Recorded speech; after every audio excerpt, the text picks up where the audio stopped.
Good morning, everybody. This is kind of a strange day. Probably last time I get to say it, kind of a sports press conference. Hoops is in the house. Love to be able to say that like it was after a game. This is what Patty and I want this to be is the next step in the Villanova basketball history, and the next step in the Villanova basketball program. The greatest thing for us has always been just to be the coach at Villanova. That's accolades or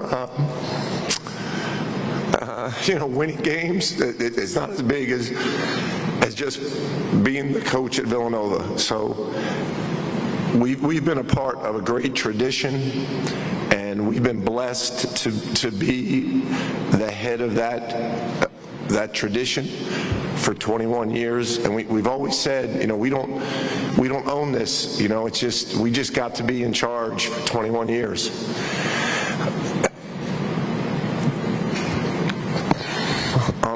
We're very proud of what we did, but most important, it's about going forward. And what we're most proud of is you look at these guys down here. That these guys are ready to take this program forward. And what we wanted to do is make sure that when this program moves forward, we do it from a position of strength. And that's what's so exciting about today is we have the best president in college athletics to work with. We have the best athletic director in college athletics. We have the best chairman of the board, Justin Gamelik, who helped us put this together. And we have the best staff in college basketball, and this is what was important to us, was putting this together going forward with led by George Halkovich, Mike Nardi, Dwayne Anderson, Joe Flannery, Matt Frischella, keeping all of our GAs, keeping all of that together, and then having one of our own, a guy that's been with us 10 years, in Kyle Neptune, be able to take over is what our dream was, to leave it better than we found it. And the leadership that we have on this team next year, this is going to be a really good team. And that's what we wanted to do. We wanted to make sure when we passed it on, the program was in great shape. The players were in great shape. We've got outstanding recruits coming in. We're keeping this together, and that's what it's all about. And we're going to be a part of it. And I thank Father and Justin and Mark for allowing us to remain a part of this and just take on a new role with Villanova University and supporting this mission, supporting the Augustinians, and watching this basketball program grow as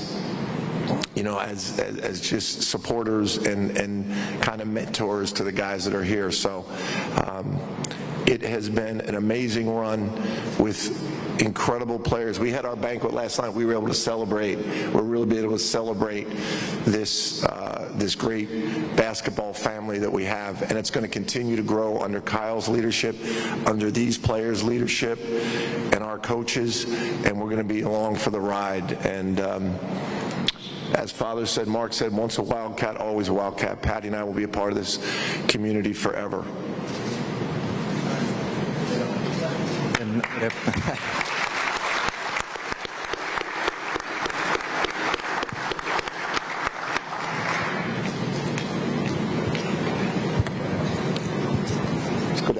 Dan Gelston, the Associated Press. Jay, I guess the obvious question is... Hey, Dan, before you ask the question, I can also apologize to everybody for not answering your texts and phone calls. So rather than do it to each one of you when you ask a question, I love you all. I know you have to do your job, and you did such a good job. You made us speed up this process because you found out about this before we wanted to. So great job, all of you, doing your job. I apologize to everybody. Now we can go ahead, Danny.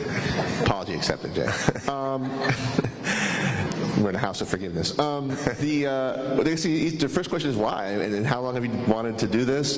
Was there a certain moment, a defining moment that came to you? Did you know before the season? Like what led to this? I've been thinking about it for a few years. You just think about it, but during this season, it started to hit me that it was just the right time. I just kind of looked at where my coaching was. Everybody being in place, our staff, the team.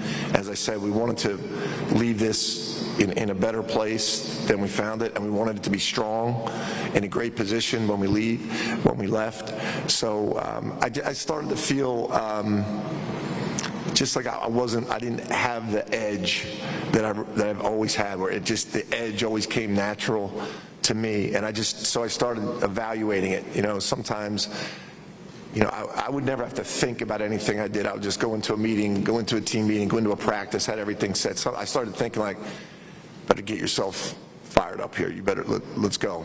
And I said, these players, we always ask our players, you're either 100% in or you're against us. And I always thought, Father and Mark, Justin Gamella, part of this process was them convincing me not to do this, trying to convince me not to do this, and they're great.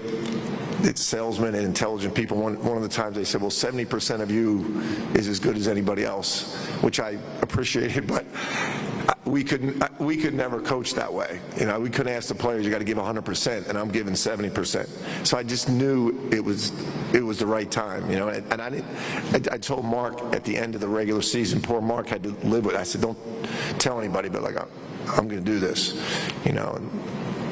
So we went through a period where he tried to talk me out of it, but I knew, Patty and I knew then it was going to have to be this year. Dane O'Neill at The Athletic. All right, I'll apologize to you two because you blew my phone up more than anybody. But that's going to be my last apology. You guys, all of you. I'll forgive you too, maybe once. To that, you decided at the end of the regular season, you just said, so kind of you can walk through the timeline and how emotionally difficult, like how do you balance your emotional and your heart with what you think is the right thing to do? If you can just kind of walk us through all of that. Yeah, when Patty and I talked about it, and we really knew like it's time to do this, we felt a responsibility to tell Mark and Father Peter, because we knew, all right, if we're going to do this, you can't just drop this on them at the end of the season because they got a lot of work to do, and we knew that we wanted to keep our staff intact. I might not have been on the top of my game this year as a head coach, but the staff was, and the leadership of this team was. That's what it was so amazing. It was amazing for Patty and I, and even Mark kind of knew I might not have been on the top of my game, and we're watching these guys and what they did. It was incredible. So I had to tell Mark, because he had to start to prepare. We had to tell Father, and then we went through a period where we said, okay, let's wait till the end of the season and we'll deal with this. And then we kept winning and winning and winning, and it just kept going longer and longer. And then we knew, Patty and I kept saying, like, we're putting these guys in a tough spot. We're putting the players in a tough spot because we're not going to be able to deal with this until later. So we really wanted it to work so that we could keep our staff intact and keep all the players intact. So that's where Justin Gamelick and Mark and Father, they were working really hard as soon as they realized they weren't going to talk us out of it, and to put everything together. And to be where we are today with Kyle, our staff intact, all these players intact, the leadership, our recruits, is really what Patty and my dream was, to be at this spot right now. We're thrilled about that. Mike Sealski from the Philadelphia Inquirer. First of all, sorry for last night. I was just trying to get to my seat. I wasn't trying to make a move on you. No, you were good. You were good. How great a factor, if at all, in your decision were the changes that are coming to college sports and college basketball, the NIL, the transfer portal, all the things that would have presented some challenges to keeping the excellence of the program going? Not a lot, Mike, but a little bit part of it. It wasn't. I think I think those changes, and I think you and I have talked about it, I think those changes are eventually going to be really good for college basketball. We talked with our team about, I'm so impressed with how we handled NIL as a team. So some of our guys made some really good money, and they had 3.8 GPAs, and they went to a Final Four. So it didn't affect what our goal here is at Villanova, for these guys to grow to be the best men, the best students, the best players they can be. So it was our first experience where we really saw that these guys made good money, and they were great students and great men, and they played great. So I'm excited about that going forward. But there is a side of it where I'm saying, like, I watch Kyle and George Halkovich and Mike Nardi and Dwayne Anderson. Like, they're at another level than me when it comes to that stuff. They're really visionary about it, where I feel like I'm the coach that's trying to, like, keep up with it. And that's why that impacted us, where we thought, like, that this is a good time, because these guys are really good at this. And that's where I think the impact was for us. Joe Giuliano, Philadelphia Inquirer, retired.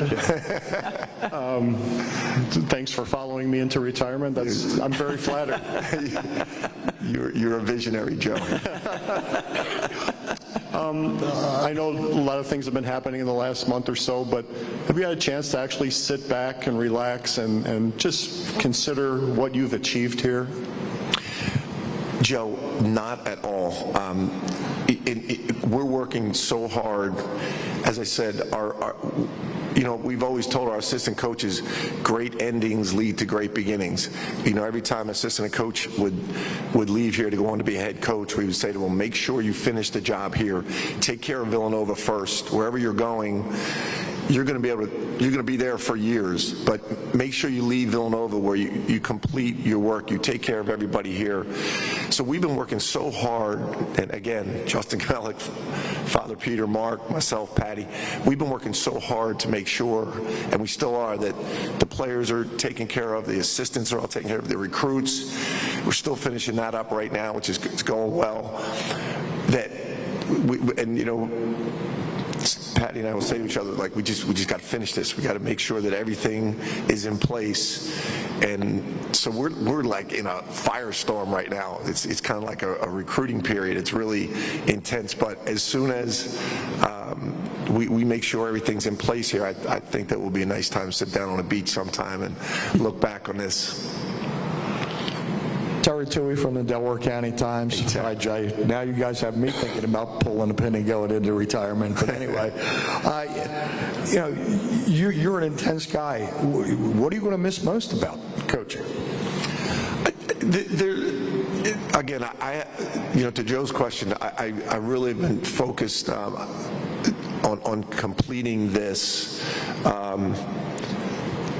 But I know I'm gonna miss the games. I know I'm gonna miss the competitive. I know I'm gonna miss the practice.